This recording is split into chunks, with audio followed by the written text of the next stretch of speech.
So meeting is being recorded. Yep, all good. All right, welcome everyone to our first seminar of this year. This is a Power, Energy and Clean Technology seminar. We organize this seminar every month, first week Friday of the month. And today we have Dr. Vikki McLeod, and it's a pleasure to introduce her. She originally trained as an electrical engineer and later moved into energy policy. She has worked across 4 government jurisdictions, developing and implementing energy and climate change strategies and policies. She completed her PhD from QUT last year and was supervised through QUT's Center for Clean Energy Technologies and Practices and the School of Design. Today, she'll be talking about the role of demand flexibility trading in energy in Australia's clean energy transition, a systems thinking approach. So over to Vikki now. Thank you, Yatendra.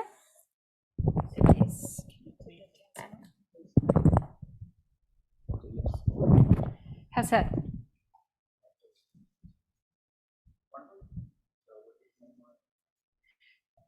Jeff, if you could do stage direction up, down. How's the speaking volume? Okay. Thank you very much, everyone. And thank you, Yatendra. I'd like to just first of all acknowledge that my PhD academic supervisors, Professor Marcus Foth, who's online and sends his apologies, he was unable to attend today, Associate Professor Wendy Miller and Dr. Aaron Liu. I'd also like to acknowledge the examiners, Professor Ian McGill and also Professor Ariel Lehman, who sadly passed away last year, and his scholarship is a loss to the industry. Today's seminar is sponsored by Race for 2030. I'm in receipt of a write-up grant, and the Race for 2030 is a CRC. It undertakes collaboration between industry and universities. So first of all, I'd like to acknowledge those people in the room and also online. I appreciate that there's deep expertise and who have been involved in some of the processes that I'm talking about today, and will in some cases actually know more about the process than I do. I'd also like to acknowledge my community energy colleagues, and particularly Judy McLennan from Renew Economy, but we've also got people from Toowoomba here today as well. Now, first of all, and introducing my topic, as Yatendra said, this is my PhD research. The topic was called The Role of Demand Flexibility Trading and a Systems Thinking Approach. Too often, the energy transition is tackled in silos. In engineering, we focused on the technical aspect, just reflecting some conversations I've had, which is we've solved the technical problem, now why isn't it happening? So we have to give full voice to that. The clean energy transition is happening both at the technical level, but the energy market is overlaid with the market driven by economics. We also have regulations, which is economics and the law. We also have consumer behaviours, and then also overlaid on that is both policy and politics, for good and for bad.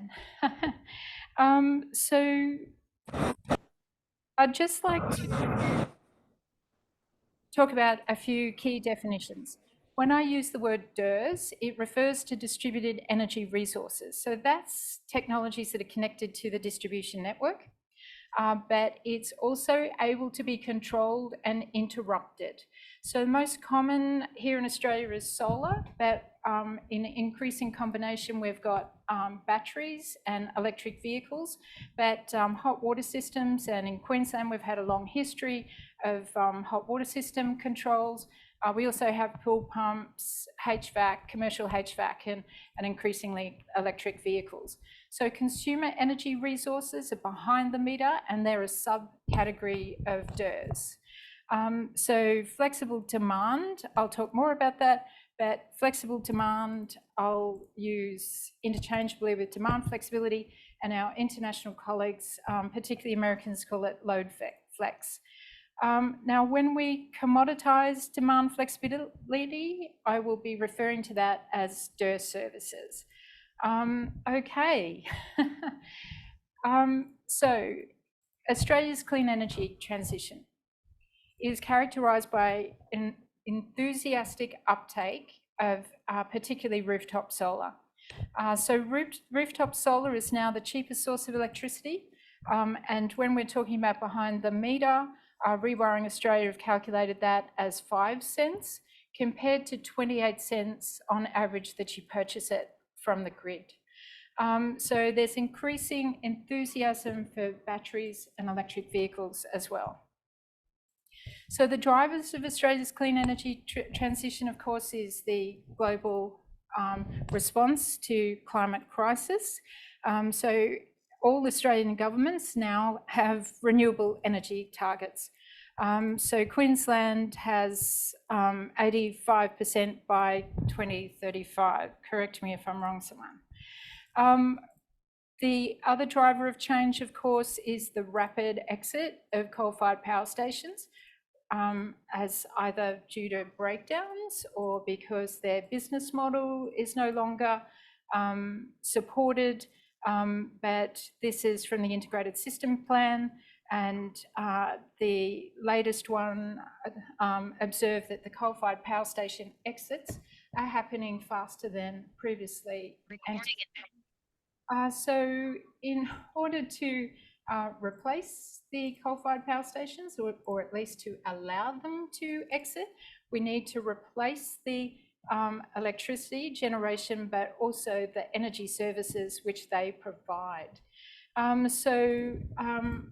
That means we need additional sources of power system flexibility. So that means storage at all levels, but we need to increase utility scale renewable energy. We have to also increase the amount of distributed energy generation at both behind the meter and rooftop solar, and also in front of the meter as community solar projects. But also to the growth in electricity demand as other sectors that are not currently electrified, particularly transport, means that we need to at least have a doubling in terms of the electricity demand, and this does not include the hydrogen demand model. Okay, just a quick introduction. We have students in the room. I'm very pleased to see them. Just a quick introduction to the national electricity market. So designed in the 1990s, I should say, it had productivity and competition objectives and aims. So it was about scheduling competition between the large-scale generators, 30 or 40 of them in those days, and there was an introduction of a wholesale electricity market at the large scale. There was the interconnection of the states, but also because we didn't have duplication, the transmission and distribution network was defined as a regulated monopoly. So the business model of the distribution and transmission networks were defined in the energy market rules, and there were certainly reliability standards as well. So the end consumer was considered passive, and they purchased electricity from their retailer, and the retailer included the generation costs plus the delivery costs plus a retail margin. And then as other environmental and energy markets were introduced, it also included regulatory obligation costs that were passed through. So as before, we're seeing a large uptake of particularly rooftop solar PVs. So we'll just refer to them as uncontrolled and uncoordinated at this stage. But what we're seeing is a reverse flow of electricity into the system. Now, originally, this system was defined as one-way flow. So particularly the protection equipment and other things are set for one-way flow. Okay, so what is happening, particularly with the solar PV reverse flow? There's a number of transition indicators and disruptions to the energy system. So we're seeing that there's disruptions to the market in the form of market inefficiencies, but also system security risks. And what the diagram on the left is the solar duct. And the solar duct, if you look at the belly, which is in at 12 p.m, and the back is, so the belly is the displacement of electricity due to on-site solar electricity generation. So that's what's not being purchased through the wholesale electricity market. But then as the sun goes down, we see that the evening peak as we come home then goes up to define the neck. The blue line is the historical demand curve. So what this is also resulting in is a number of transition indicators such as price volatility in the wholesale market and or as a result of demand volatility. So while this is a pattern that's appearing at the distribution and transmission level daily, there's also seasonal changes, but also weather changes like cloud cover, cloud attack is what they call it, when the solar generation might drop or fluctuate quite quickly in a locale, in a suburb. Okay, so when we talk about the clean energy transition, there's a key challenge called integration. So that's what you'll hear, but what does it mean? So the integration is how do we integrate distributed energy resources like solar PV at the distribution network system, but also seeing that indicators are also present at the wholesale system, then we're also talking about integration of variable renewable energy at all levels. So this diagram was developed in 2014 in the USA, but while it's a bit old now, it really does present a holistic picture and a roadmap. With coal-fired power stations, they have traditionally, supply has followed demand. But as the coal-fired power stations exit and being placed by renewable energy, so when the sun doesn't shine and the wind doesn't blow, then by that nature of the technology, demand is now going to have to follow supply. So just starting on the left, so this is the integration measures by the National Renewable Energy Laboratory, USA. The system operations curtailment of renewable energy, but also to joint operation of the system. That means wholesale and distribution level, sub-hourly scheduling and dispatch. So we've got a 5-minute scheduling here in Australia now. Renewable energy forecasting, we just need to be able to anticipate season and daily weather patterns, grid codes. So that is, to enable one-way flow to two-way flows, and that's the type of thing that comes under system operation. Market operation, the top one there is joint market operations. So we need the distribution network to be starting to talk further to the transmission network and to have greater coordination there. Increased ancillary service liquidity, that means things like frequency response and the fast response type of aspects, and improved energy market design. So the next one is flexible demand. I'll talk more about that. Flexible generation, of course. Gas, of course, is probably best placed. Hydro, of course, outside our severe drought conditions. Networks, in terms of demand following supply, and particularly at peak solar generation, we need some form to be able to manage networks as active network management, so we can manage constraints and congestion. And of course, the last one is storage. So storage at all levels, so hydro, but battery, which is interestingly not on this diagram after. So what we'll focus on, what my research was focusing on was flexible demand. But just as a note that this diagram is relative costs of power system flexibility options. It's holds now based on in US dollars and US case studies. So there's some work that is being done, and I know Race for 2030 and CSIRO, Climate Works, and a few consultants' reports are now sort of filling in pieces to this. But not only should this be updated, but I think it would be a very interesting exercise to overlay the current energy market reforms on a diagram such as this. Okay, so getting back to demand flexibility. So if demand flexibility is one of the key integration technologies and at least cost, those costs are going to be coming down, particularly commercial and industrial and battery storage that is missing. So if demand flexibility is so important, what is it? Who has it? And how do we get it off them? Basically is the question that I asked myself as part of my PhD. So demand flexibility is a form of power system flexibility.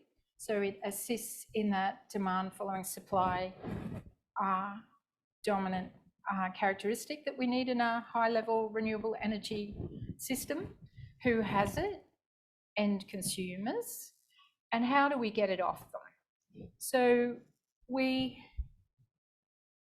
if distributed energy resources are the source of demand flexibility, then it basically comes down to switching them on and off. Now, what this diagram at the bottom is there's 4 categories of demand flexibility. And sorry, the reference hasn't come up there. The first one is shimmy. So that is rapid response. So that gets sold into the frequency ancillary service market. So a shimmy is to rapidly restore electricity supply and demand. So the best technology to provide shimmy is batteries and electric vehicle. So that's from seconds to hours. The next category is shed. So this is the traditional demand response category. So the shed is in the form of, shed the hot water system, but also in some severe cases, it's shedding large-scale industrial processes. And shift, that's when we shift electricity demand, say, for example, into the middle of the day when solar generation is high. And solar PV plus battery systems is also an emerging player in that area, but traditionally it's hot water systems, but industrial processes as well. Shape is more likely to be things like energy efficiency. So you're reshaping the demand curve permanently. So how to get them off end consumers? This is informs the rest of my talk. So we've got to be talking about adequate compensation as well. Okay, so this again is from our American colleagues, and it's about the DER integration pathway. So at low adoption rates, DERs can be absorbed into the system. It's quite flexible already. When we have moderate to high levels of DER operation, then we're talking about more optimization strategies, but at very high level rates of adoption, and we're talking about over 40%, maybe more. they're really talking about multi-party transactions and market operations. So that's to more formally put in processes to trade demand flexibility, to both commoditize it and to trade. At the moment, it's stage 2. Australia's at stage 2. So common things that we're seeing in terms of managing that is, the solar peak shaver, tariffs and the Zellweger controls on our hot water systems and pool pumps.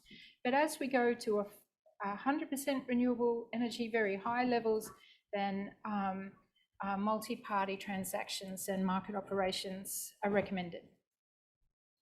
Okay, so what does this multi-party transactions look like? So basically we have to commoditize it. So demand flexibility, commoditized demand flexibility is DER services. So if we're trading, you'd be wanting buyers and sellers.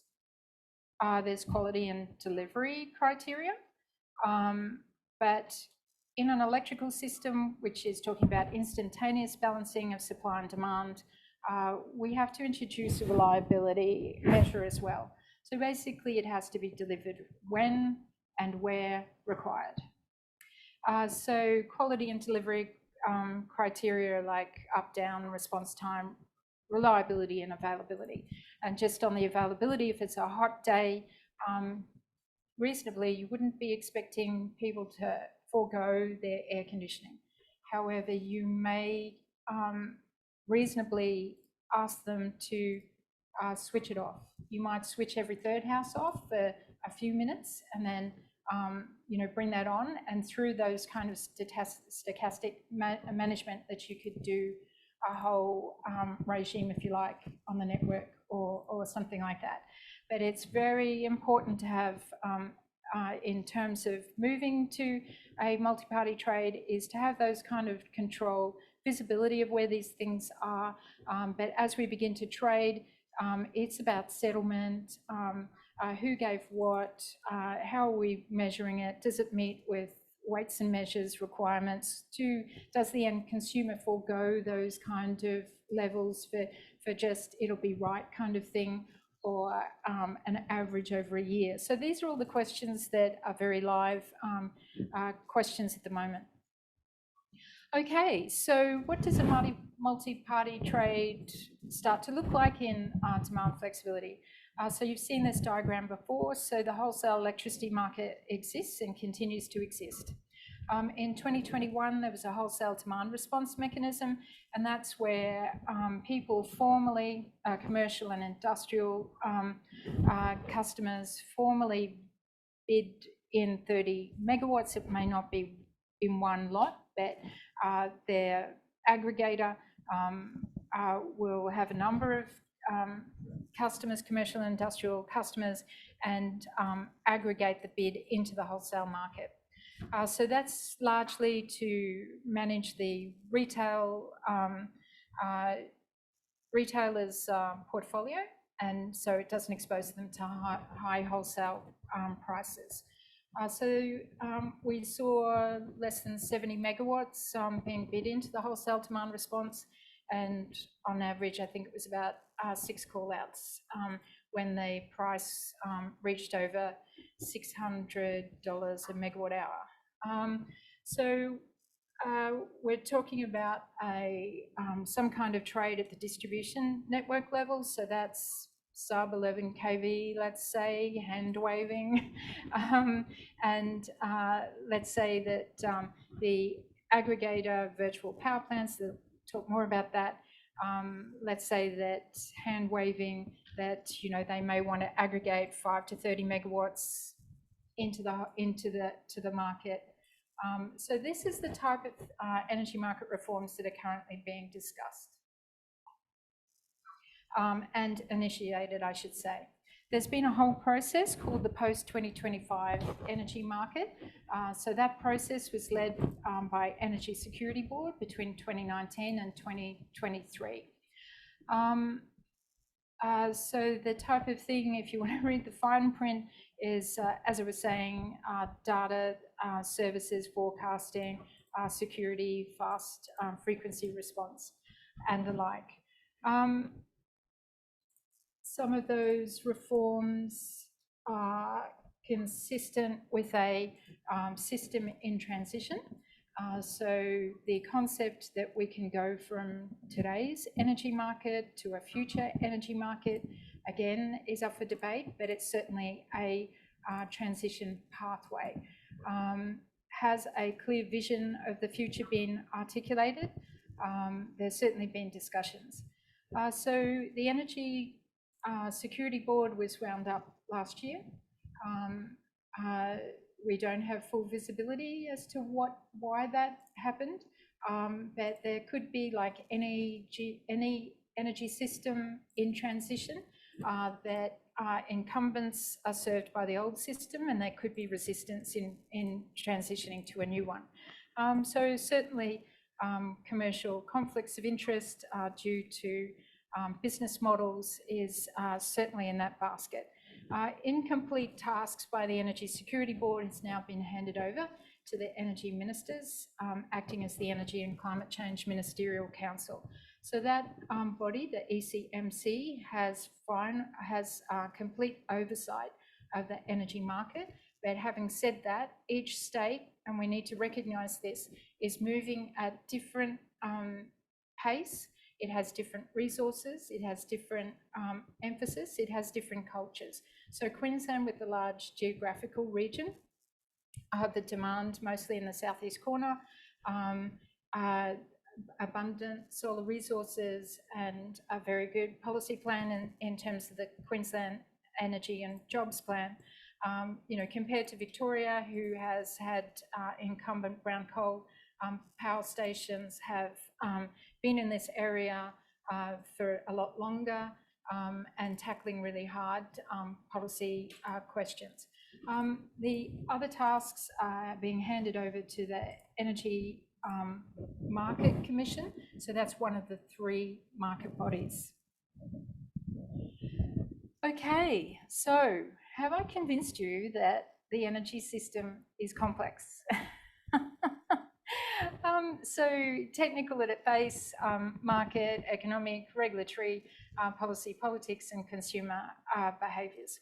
So in terms of complex systems, as opposed to simple, complicated, or chaotic systems, simple and complicated systems, when we're seeking to introduce interventions or manage a simple and complicated system, it's recommended that you go for best practice, tried outcomes, and find a single point of intervention. When it comes to complex systems, the system as a whole has to be considered. It's multiple actors, and as in the energy transition, you've got different states working at different paces, and different elements of that system that is emerging at different paces in response to some policies. Certainly, the original renewable energy target resulted in a high level of rooftop solar, for example. So what systems thinking and complexity theory is saying is, and complexity theory came out of quantum mechanics, and that we have to treat it as a whole. So we're not looking at one particular actor or element. It's actually looking at the relationship between the elements and the actors. So it's almost the spaces, or if you look at quantum mechanics, it's the wave particle kind of aspect. I shouldn't go there. So what is systems thinking approach, and what are system thinking tools is, and that's the last part of the talk. But just quickly, systems thinking is more commonly used for health, social, and emergency response international aid, particularly when there's been a disaster. International aid organisations respond, then they teach their first responders these techniques to be able to manage the system. And in the case of water and food, you've probably got less than a week to respond, if you like. So we're not seeing it being used for energy policy or energy transitions. But having said that, the UK and an energy catapult is using systems thinking, and also to our colleagues in the States, most notably the grid modernisation initiative is looking at systems thinking more at the system architecture level, the technical level. So as I was saying, less used in energy policy, not at all really. I should say the UK Cabinet Office recommends and teaches their public servants to apply these tools, but less so in energy policy, certainly not. So it's a new area of research and endeavour. So the system thinking tools that are commonly used are things like, interviews with experts. That's one I used in terms of my PhD research, but there's a strong emphasis on narrative storytelling, rich pictures. So not everyone will have the same appreciation of the system, that they have their perspective. So blind men filling an elephant, who's got the tail, who's got the trunk. So that important to talk to who's got the trunk and the tail, but bring it together as a consistent narrative, and then to re-story those narratives. But the other tool, so narrative, rich pictures, visualization, interviews, but then finally causal loop diagrams and systems dynamic modelling. So using all those techniques, I'll now present the research findings. Now, I'm using a commercial package. It's got limitations, so just bear with me, but I think most of the engineers here will be quite comfortable with it. So the issue of DER integration. So if we have uncontrolled and uncoordinated DERs, we have the problem. So it's the solar dark, but it's cloud attacks and variable demand and that type of thing.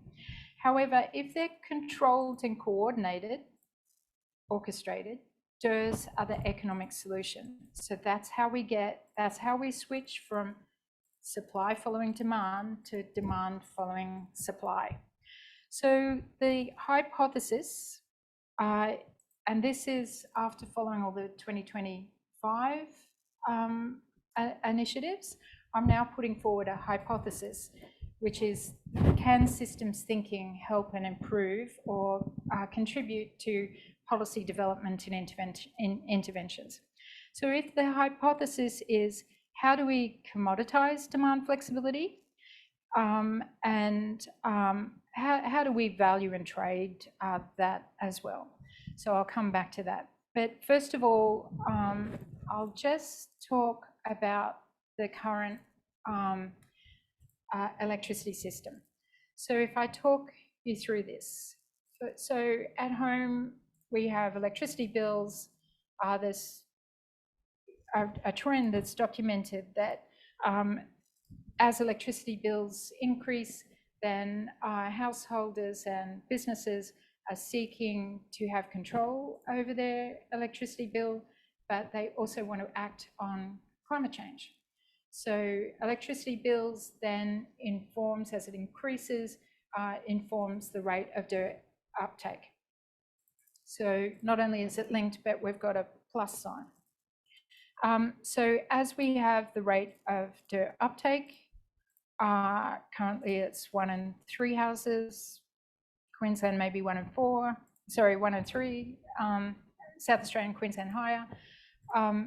As more DERs are taken up on the system, we have more uncontrolled and uncoordinated DERs. I think we're going from stage 1 to stage 2 to stage 3. So then that increases network stress, particularly in the middle of the day as constrained and congested networks, but also two other factors in terms of the price volatility. Then the network stress, that particular feeder would be identified for replacement and upgrade. So that's network augmentation that comes at a cost, and that cost gets passed through to electricity bills.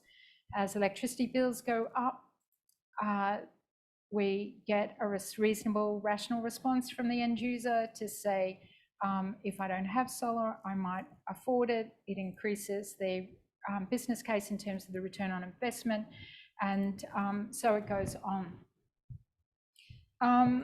So we have ARENA, which is supporting Australian Renewable Energy Agency, and that is supporting a lot of innovation projects. One of the projects, Project Edge, but there's also Project Edith and Symphony and others.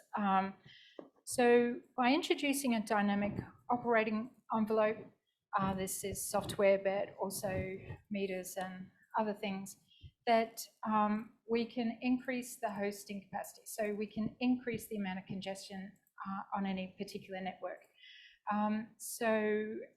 That's been, and then the other side of the coin is that that's paired with DER controls, but also dynamic tariffs. So that's a price signal to the end consumer, but it's also a means for them to be able to respond. Now, at the moment, it's a third party in terms of the network provider that's usually got their hands on the lever. But when we go to stage 3 multi-party, other people may have their hands on the lever. These are the kind of design questions that are up for debate. Now, just going back to the top left with the dynamic operating envelope, you'll see that it's got two crosses. That means that it's a delay response. So those interventions into the existing business as usual have simply delayed this response. So at the heart of this, then what we take from this is controlled and coordinated DERs. But I'd also like to suggest, and this is where systems thinking and design thinking is helpful, is that the system dynamic literature says that systems will present in certain archetypes. So this is the pattern that repeats itself, whether it's birth rates, death rates, that type of thing, population response and pressure onto the environment. There's 40, 50 years of scholarship that's informed these archetypes. So they're useful to then look at a system and then predict its ultimate behaviour. And in the case of the business as usual, it's called an addiction archetype. In this case, it's an infrastructure addiction archetype in terms of network augmentation. But we're also seeing, in terms of the lack of coordination between distribution and transmission levels, but ultimately this will result in overbuild of certainly at the transmission level that we're seeing at the moment. So the main learning from this archetype, the addiction archetype, is that without addressing the underlying issues leading to the addiction, then you haven't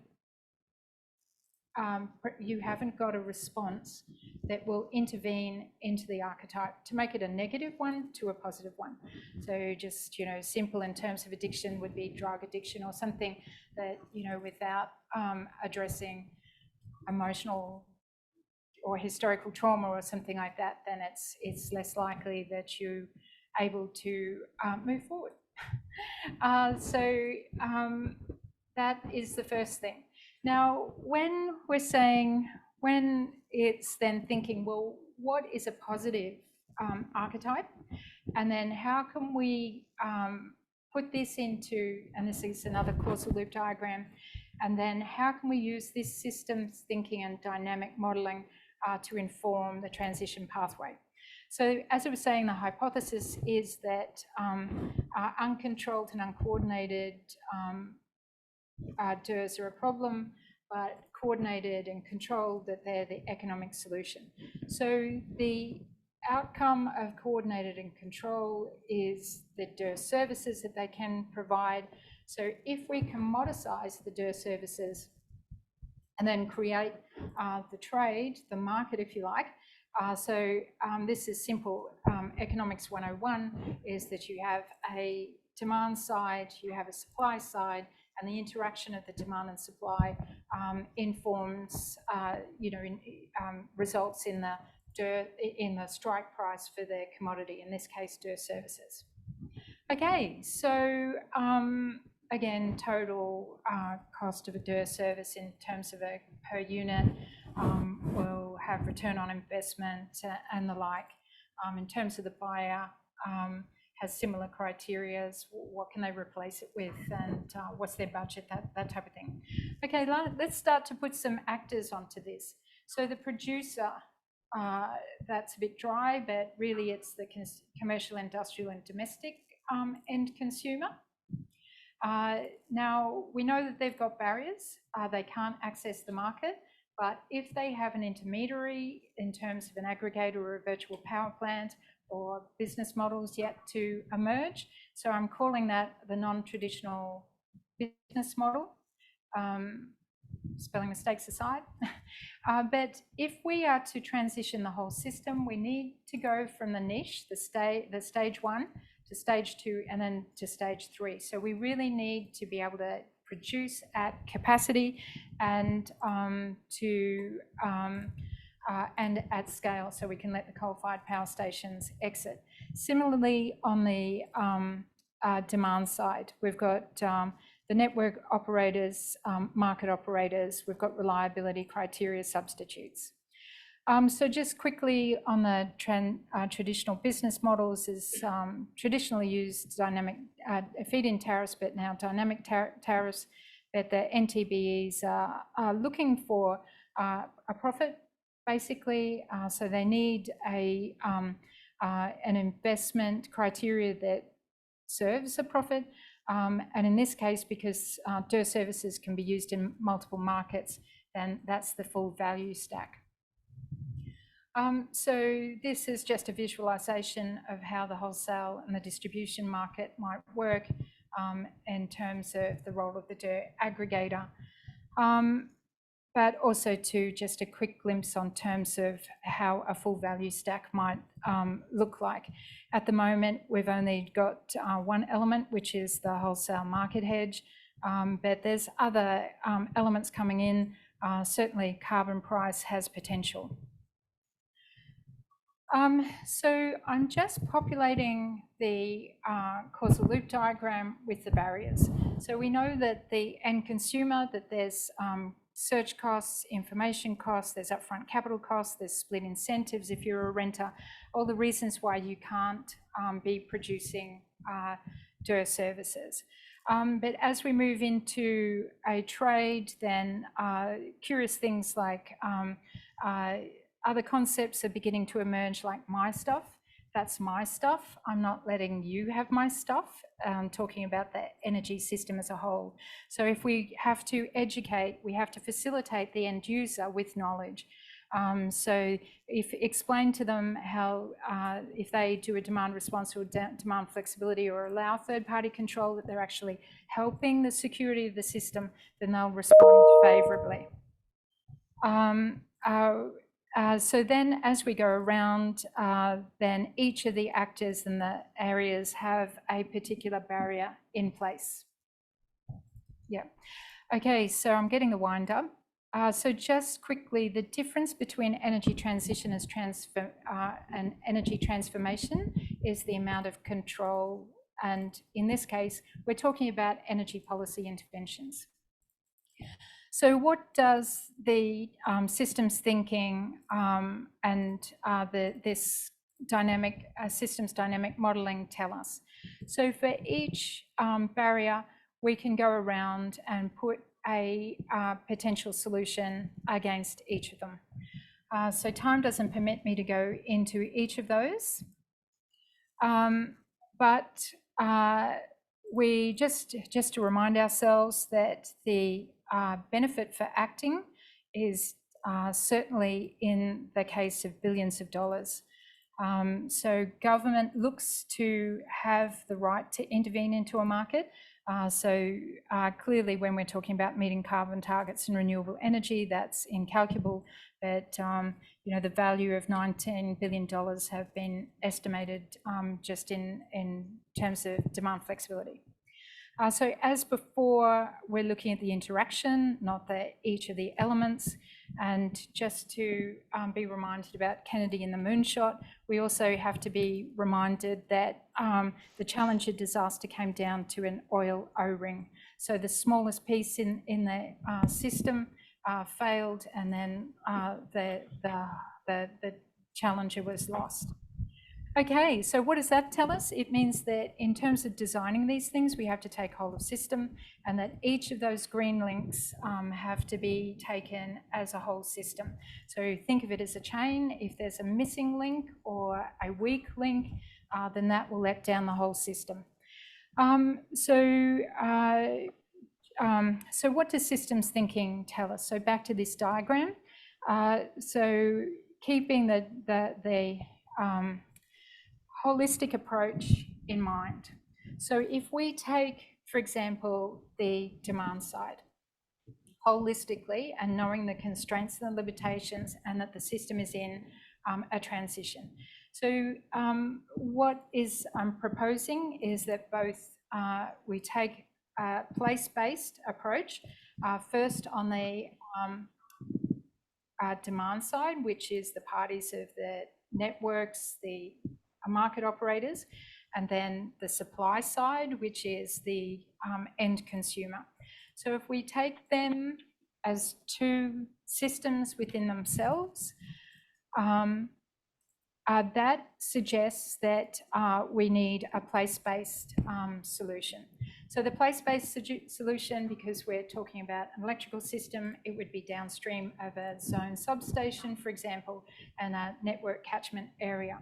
So for the distribution networks, I'm suggesting it's called for as a community energy zone, and that's deliberately riffing off what are the existing renewable energy zones to emphasise the equivalent investment, focus and planning needs to go into this. And then on the other side, the community side, the green side, we need intense facilitation. It means leveraging existing rebates and the like, and I'm calling that zero emissions communities. So as I come back, just to conclude, the benefits of systems thinking, of course, is very visual problem solving, but it also invites people to lean in, co-design and collaborate. You'd want to say, well, where do I fit in? Where does a community energy sector fit in? Where do I fit in? But it also promotes a consumer-centric design. The first one that was missing was the consumer almost at all. Things were done to it. So it also promotes the likelihood of success. It improves the likelihood of success and reduces unintended consequences. So I'll leave you to read the research contributions. Correct. I think the part of it is already presented as a research thesis, which is available for people to review, right? Yes. And I think, is it available freely or is it still under embargo, the PhD thesis? Oh, no, it's online. Online, yeah. Oh, so, all right. So now I think, yeah, that'll be helpful if yes, you can share the link. Yeah. Oh, wonderful. Now, I think it's about time where we have, I think, 7 minutes to be precise, to have a few questions. First, let's the physical audience here, and then we'll go for the virtual environment. Questions? Oh, Jeff. Thanks. Thank you very much, Vikki. There's a lot there, isn't there? A lot there. Fantastic work. I congratulate you on being willing to call out the existing energy industry as being addicted to the mechanism by which they receive their funding.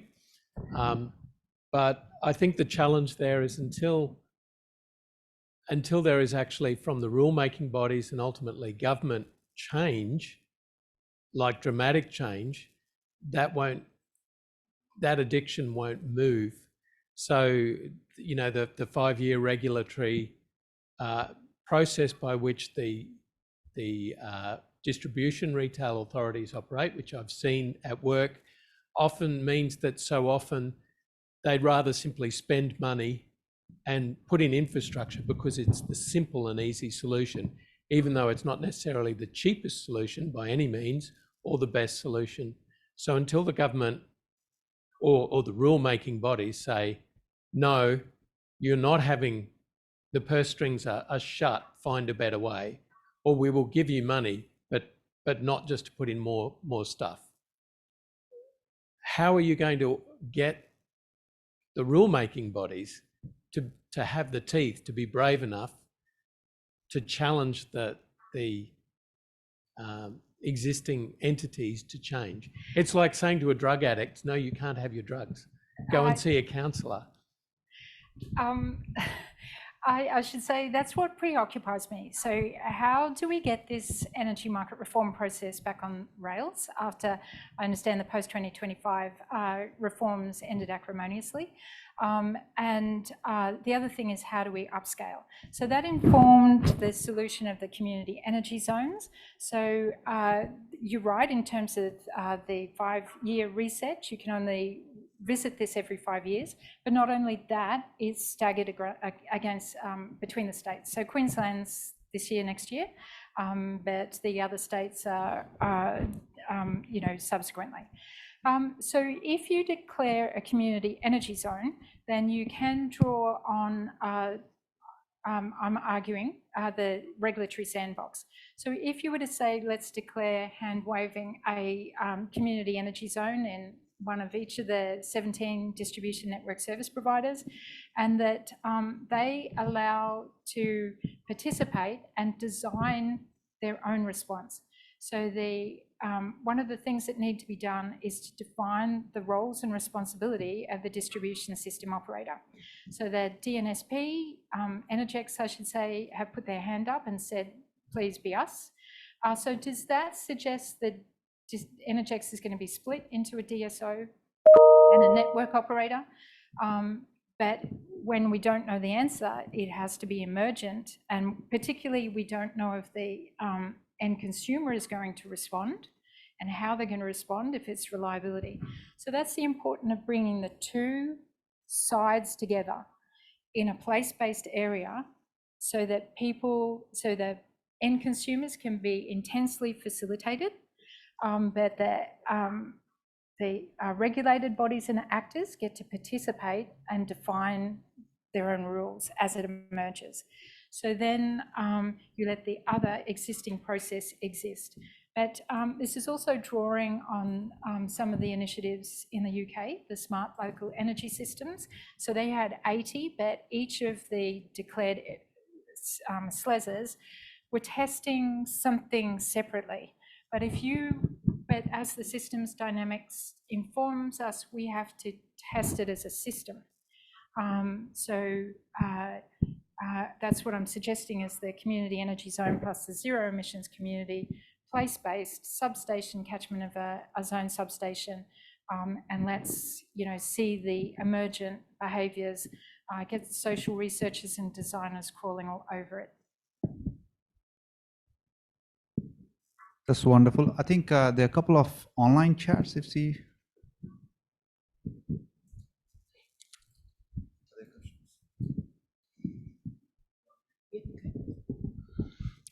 Great presentation, Vikki, from Reese McIntosh. Could you explain what a community's energy zone might look like? That is, community batteries and so on.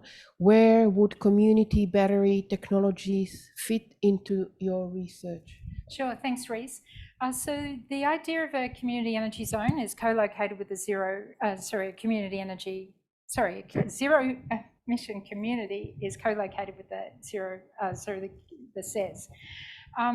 So it's intensely facilitated. So it's addressing the barriers to information. It's leveraging neighbourhood, positive neighbourhood effect. It's a one-stop shop. It's letterboxing. It's community hall meetings, so that people have the information. But it's also leveraging the rebates. So, but it could be buying groups or that type of thing.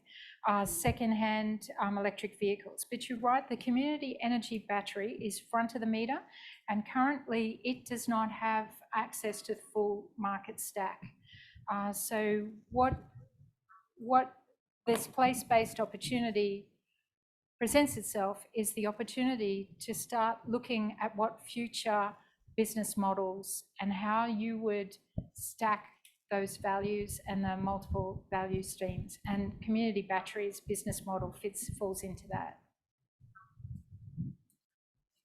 Here's another question from Mark Utting. Thanks, Vikki, for a great talk. Are there any distinctive factors in Queensland or even southeast Queensland that mean that a different approach is needed in Queensland compared to the rest of Australia? Thanks, Mark. So again, just in answering that, I'd just be going back to the systems thinking. So it'd be tempting to disaggregate that in terms of the technical response, the market, the regulatory and those aspects. But finally, in terms of a place-based approach, probably what comes up is the solar resource, but also there's culture, politics, the history of policies. We've got a long history of hot water control. These all inform things. So it's a warning that you can't necessarily take the findings from UK and US and transfer them. That the community has to participate actively as a co-design element.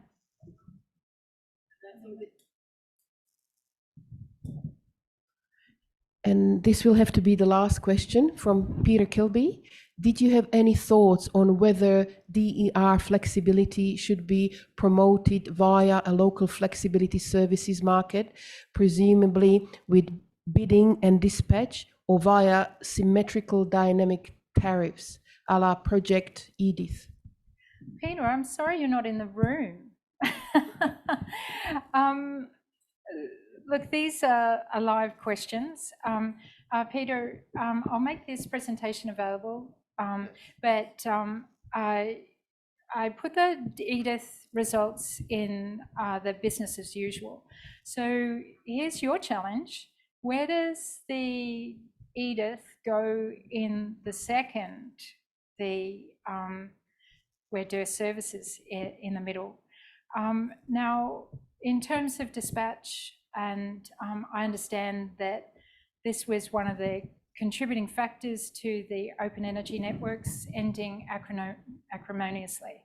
We have to give full voice to that, and also we have to be considering, particularly where there's technology innovation, that if we commit to one technology, particularly if it's expensive, NBN, copper, Wi-Fi, that type of decision, we're creating a technology path dependency. If you look at the concluding hypothesis that I've got here, it's important that these markets create investment environments for innovation. And so this is technology innovation, but also business model innovation. So hence that, again, informs the place-based approach with the two halves, the community energy zone and the zero emissions community, so that we can start to co-design these things. Let it rip. Let's see what emerges as smart technologies. Oh, that's wonderful. So that's where I think we'll invite all the virtual players to come in and interact with the speaker more. Anyway, I think given the time constraint, we'll have to end the session, and let's give a round of applause to the speaker. Vikki, thank you. Thank you, Jitendra. I think we do have still another 15 minutes of discussion with the speaker on spot, but with nibbles. So please feel free to have more discussion with the speaker or among your peers. And there are some nibbles at this one. Again, there'll be next seminar in a month's time, first Friday. Hopefully, it's not Easter one, right? Yeah, 5th of April. So, yeah, stay tuned and try to come over physically here if possible. Otherwise, we'll have Zoom link anyway. Thanks everyone for attending and have a nice weekend. Thanks. Bye.